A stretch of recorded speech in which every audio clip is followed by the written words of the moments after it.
ಈಶ್ವರಪ್ಪ, ನಮ್ಮಯ್ಯ ಅಂತೀನಪ್ಪ, ನಮ್ ಗಂಡದನ್ನ ಕಾಪಾಡಪ್ಪ, ನೀನೇ ಕಾಪಾಡ್ಬೇಕಪ್ಪ, ಕಾಪಾಡ್ಬೇಕು. ನಮ್ ಗಂಡದಿರೋ ಏನ್ ತಪ್ಪಾಡಿದಾರೋ ಏನೋ ಗೊತ್ತಿಲ್ಲ. ಪೊಲೀಸ್ನವ್ರು ಹಿಡಿದು ಒಳಗಡೆ ಹಾಕ್ಬಿಟ್ಟಿದ್ದಾರೆ. ಹೇಗಾದ್ರೂ ಮಾಡಿ ನಮ್ ಗಂಡನ್ನ ಕಾಪಾಡಪ್ಪ. ನೋಡಿಮ್ಮ, ನೀವೆಲ್ಲ ಧೈರ್ಯವಾಗಿರಿ. ನಿಮ್ಮವ್ರಿಗೆ ಯಾರಿಗೂ ಏನೂ ಆಗಲ್ಲ. ನಾನು ಇದೀನಲ್ಲ.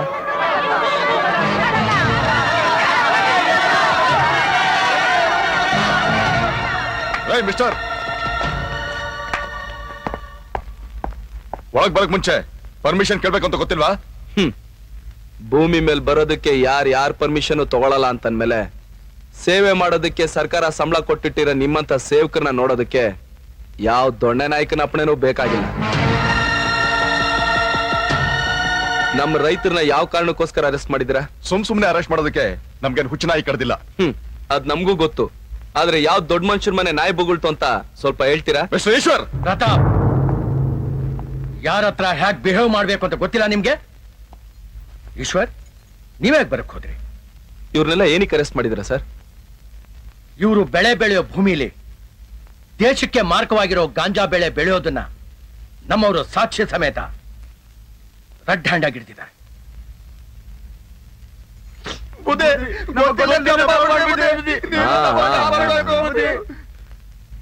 ನಾಗರಾಜ, ನೀನ್ ಬ್ಯಾಂಕಲ್ಲಿ 60,000 ರೂಪಾಯಿ ಸಾಲ ತಗೊಂಡಿದ್ದಲ್ಲ, ತೀರಿಸ್ತೀಯಾ? ಇನ್ನೂ ಇಲ್ಲ ಬುದ್ಧಿ. ನಿನ್ ಮಗಳ ಮದುವೆಗೆ ಅಂತ 35,000 ರೂಪಾಯಿ ಸಾಲ ತಗೊಂಡಲ್ಲ, ಏನಾಯ್ತು? ಇನ್ನು ಬಡ್ಡಿ ಕಟ್ತಾ ಇದೀನಿ ಬುದ್ಧಿ. ಓಹೋ, ನಿನ್ ಮಗ ಕಾಲೇಜಲ್ಲಿ ಓದ್ತಾ ಇದ್ದಾನಲ್ಲ, ಫೀಸ್ ಕಟ್ಟಿದ್ಯಾ? ಏನು ಕಟ್ಟಿಲ್ಲ ಅಣ್ಣ. ಸರ್, ಇವತ್ತು ಮಾರ್ಕೆಟ್ ಅಲ್ಲಿ 1 ಕೆಜಿ ಗಾಂಜಾಗೆ 10,000 ರೂಪಾಯಿ ಬೆಲೆ ಇದೆ. ನೀವು ಸೀಸ್ ಮಾಡಿರೋ 20 ಎಕರೆ ಜಮೀನಲ್ಲಿ ಕನಿಷ್ಠ ಪಕ್ಷ ಅಂದ್ರೂ 20,000 ಕೆಜಿ ಗಾಂಜಾ ಬೆಳಿಬಹುದು. 20,000 ಕೆಜಿ ಗಾಂಜಾಗೆ 10,000 ಕೋಟಿ ರೂಪಾಯಿ ಅಷ್ಟು ಬೆಲೆ ಬಾಳುತ್ತೆ ಅಂತ ಇವ್ರು ಗೊತ್ತಿದ್ದಿದ್ರೆ ಇವರೆಲ್ಲ ಸಾಲ್ಗಾರೇ ಆಗ್ತಾ ಇರಲಿಲ್ಲ ಸರ್. ಇವತ್ತು ನಮ್ಮ ರೈತರ ಪರಿಸ್ಥಿತಿ ಹೇಗಿದೆ ಅಂತಂದ್ರೆ, ಒಂದು ಮಳೆ ಬರ್ದೆ ಬರ ಸುತ್ಕೊಳ್ಳುತ್ತೆ, ಇಲ್ಲ ಮಳೆ ಹೆಚ್ಚಾಗಿ ಇರೋ ಬರೋ ಬೆಳೆ ಎಲ್ಲ ಕೊಚ್ಕೊಂಡು ಹೋಗ್ಬಿಡುತ್ತೆ. ಅಂತದ್ರಲ್ಲಿ ಜೀವನಕ್ಕೊಂದು ದಾರಿ ಆಗ್ಲಿ ಅಂತ ಯಾರ್ದೋ ಮಾತು ಕೇಳ್ಕೊಂಡು ದುಡ್ಡಿನಾಸೆಗೆ ಈ ತರದೊಂದು ಕೆಲಸ ಮಾಡಿದ್ದಾರೆ. ಅದೇನೋ ಹೇಳ್ತಾರಲ್ಲ ಸರ್, ಹಣ್ಣು ತಿನ್ನೊಂದು ಸಿಗಾಕೊಳ್ಳಲ್ಲ, ಸಿಪ್ಪೆ ತಿನ್ನೊಂದು ಸಿಗಾಕೊಂಡ ಅಂತ ನೀವು ಇವ್ರನ್ನ ಅರೆಸ್ಟ್ ಮಾಡಿದಾರಲ್ಲ ಸರ್. ಇಡೀ ದೇಶಕ್ಕೆ ಅನ್ನ ಕೊಡೋ ರೈತ ತನ್ನ ಬಾಯಿಗೆ ಯಾವತ್ತೂ ಮಣ್ಣಾಕೊಳ್ಳಲ್ಲ. ಇದು ನಿಮ್ಗೂ ಗೊತ್ತಲ್ಲ ಸರ್. ಕಾಕಿ ಕಾನೂನಿನ ಕವಚ ಆಗಿರ್ಬೇಕು, ಕಾಕಿ ಹಿಂದೆ ಕರುಣೆನೂ ಇರ್ಬೇಕು. ಆಗ್ಲೇ ಮನುಷ್ಯರನ್ನ ಕಾಪಾಡೋದನ್ನ ಬಿಟ್ಟು ಮನುಷ್ಯತ್ವನ ಕಾಪಾಡೋಕ್ಕಾಗೋದು. ದಯವಿಟ್ಟು ಅವ್ರನ್ನ ರಿಲೀಸ್ ಮಾಡಿ ಸರ್.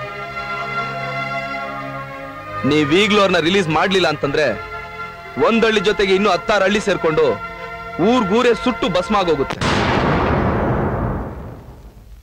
ಪ್ರತಾಪ್ ಸರ್, ಅವ್ರನ್ನ ರಿಲೀಸ್ ಮಾಡಿ. Okay sir.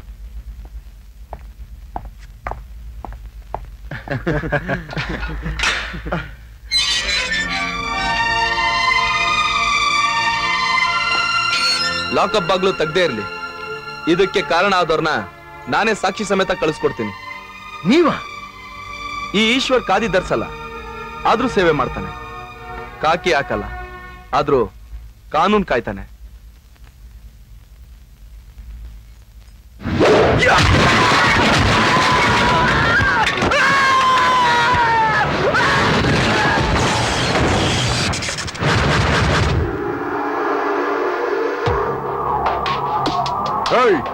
ನೀನ್ಯಾಕ ಬಂದೆ?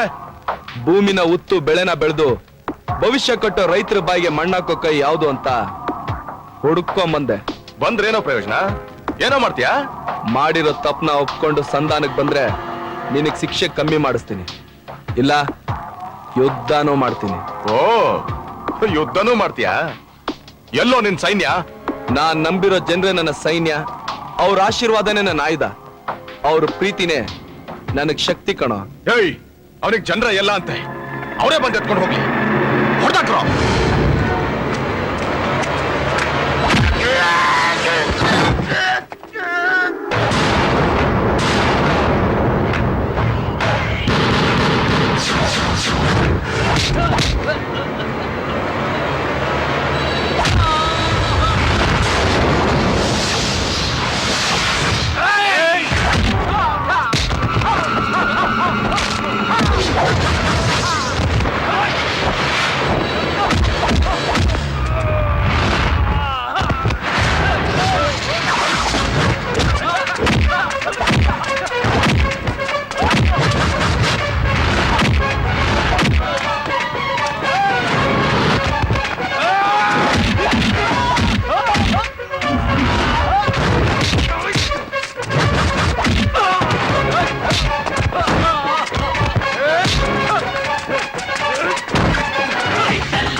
ನಮ್ಮ ರೈತರ ಜೀವನಕ್ಕೆ ಕಪ್ಪು ಮಸಿ ಬಳಿಯಕ್ಕೆ ಹೊರಟಿರೋನು ಇವನೇ ಸರ್.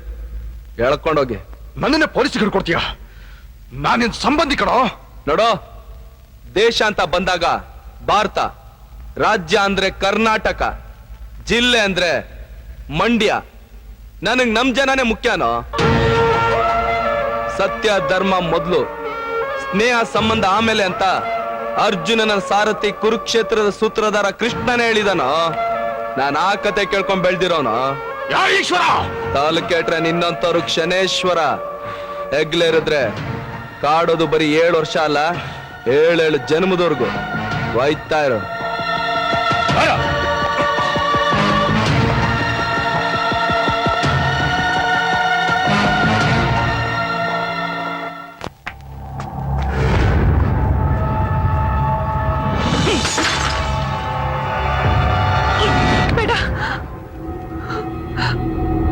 ಬೇಡ ರೀ, ಬೇಡ.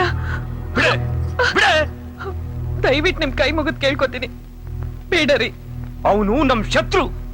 ಅವನ್ ಫೋಟೋ ನಮ್ ಮನೇಲಿ ಇರ್ಕೊಡ್ದು. ನನ್ ತಮ್ಮ ಅಂತ ತಪ್ಪ ಏನ್ ಮಾಡಿದಾನೆ? ನಮ್ ಅಣ್ಣನ್ ಜೈಲಿಗೆ ಕಳ್ಸದ್ನಲ್ಲ, ಅಷ್ಟು ಸಾಲ್ದೇನೆ ಎಷ್ಟೇ ಕೊಬ್ಬ ಅವನ್ಗೆ. ನಿಮ್ಮಣ್ಣ ಊರ್ ಜನಕ್ ಮಾಡಿರೋ ಅನ್ಯಾಯಕ್ಕೆ ನನ್ ತಮ್ಮ ಸರಿಯಾದ ಶಿಕ್ಷೆನೆ ಕೊಡ್ಸಿದಾನೆ. ಅದ್ರಲ್ಲೇನ್ ತಪ್ಪು? ಏನಂದೆ? ನಿನಗ್ ನಾನು ನಮ್ಮ ಮನೆಯವ್ರಿಗಿಂತ ನಿನ್ ತಮ್ಮನ ಹೆಚ್ಚಾಗೋದಾ?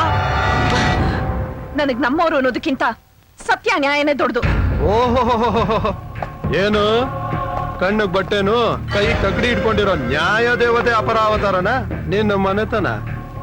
ಹೌದು. ಅಂದ್ಮೇಲೆ ಕಣ್ಣಿಗೆ ಬಟ್ಟೆ ಕಟ್ಕೊಂಡಿರೋರು ಏನು ನೋಡ್ಲಿಲ್ಲ, ಏನು ಕಾಣ್ಲಿಲ್ಲ ಅಂತ ಸುಮ್ನಿರ್ದೆ ನಿನ್ ತಮ್ಮ ಯಾಕೆ ಊರವ್ರ ಪರವಾಗಿ ವಾದ ಮಾಡಕ್ ಬಂದ? ಯಾಕೆಂದ್ರೆ ಅವನ್ಗೆ ಊರ್ನೋರು ಅಂದ್ರೆ ಉಸ್ರು. ಅಂದ್ರೆ ನಾವೆಲ್ಲ ಯಾರೇ? ಕಾನೂನ್ ದೃಷ್ಟಿಲಿ ಅಪರಾಧಿಗಳು, ಊರ್ನವ್ರ ದೃಷ್ಟಿಲಿ ರಾಕ್ಷಸರು. ನನ್ ದೃಷ್ಟಿಲಿ ಹೋರಾಡಕ್ ಧೈರ್ಯ ಇಲ್ದೆ ಹೆಂಗಸ್ರ ಮೇಲೆ ಕೈ ಮಾಡೋ ಹೇಡಿಗಳು.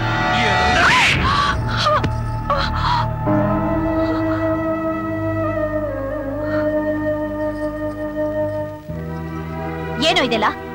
ಹೆಣ್ಮಕ್ಳ ಮೇಲೆ ಕೈ ಮಾಡೋದಕ್ಕೆ ನಾಚಿಕೆ ಆಗೋದಿಲ್ಲ ನಿನ್ಗೆ? ಏನ್ ಈ ಮನೇಲಿ ಹೇಳೋರ್ ಕೇಳೋರು ಯಾರು ಇಲ್ಲ ಅನ್ಕೊಂಡಿದ್ಯಾ? ಅದ್ಕೆ ಇದು ಗಂಡ ಹೆಂಡತಿ ವಿಷಯ, ಎಲ್ಲಕ್ಕಿಂತ ಹೆಚ್ಚಾಗಿ ನನ್ ಸ್ವಂತ ವಿಷಯ. ನನ್ಗೇನಾದ್ರೂ ಕೋಪ ಬಂದ್ರೆ ಹೆಂಡತಿಗೂ ಅದ್ಕೆಗೂ ವ್ಯತ್ಯಾಸನೇ ಗೊತ್ತಾಗಲ್ಲ. ಆಮೇಲೆ ಇವಳಿಗೆ ಬೀಳೋ ಏಟು ನಿಮಗ್ ಬಿದ್ರು ಬೀಳ್ಬೋದು. ಏನ್ರಿ ಇದು? ಅತ್ತಿಗೆ ಎದುರು ತಾಯಿ ಸಮಾನ ಅಂತ ಹೇಳ್ತಾರೆ, ಅಂಥದ್ರಲ್ಲಿ ಇವ್ ನನ್ನೇ ಹೊಡಿತೀನಿ ಅಂತ ಹೇಳ್ತಿದ್ದಾನೆ. ನೋಡೆ, ಮೈದ್ ನಾ ಮಗನ್ ಸಮಾನ ಅಂತ ನನಗೂ ಗೊತ್ತು. ಮಕ್ಳು ಹೊಟ್ಟೆ ಒಳಗಿದ್ದಾಗ್ಲೂ ಒದಿಯುತ್ತವೆ, ಬೆಳೆಯುವಾಗ್ಲೂ ಒದಿಯುತ್ತವೆ. ಅದನ್ನೇ ಅಭ್ಯಾಸ ಮಾಡ್ಕೊಂಡು ಈಗ್ಲೂ ಒದಿತೀನಿ ಅಂತವನೆ. ಬಡಿಸ್ಕೊಂಡು ಮರ್ಯಾದೆ ಕಳ್ಕೊಳ್ಳೋದಕ್ಕಿಂತ ನಮಗ್ ಸಂಬಂಧ ಇಲ್ಲ ಅಂತ ದೂರ ಸರ್ ನಿಂತ್ಕೊಳ್ಳೋದೇ ವಾಸಿ. ಏನಂತ್ಯ? ಹಾ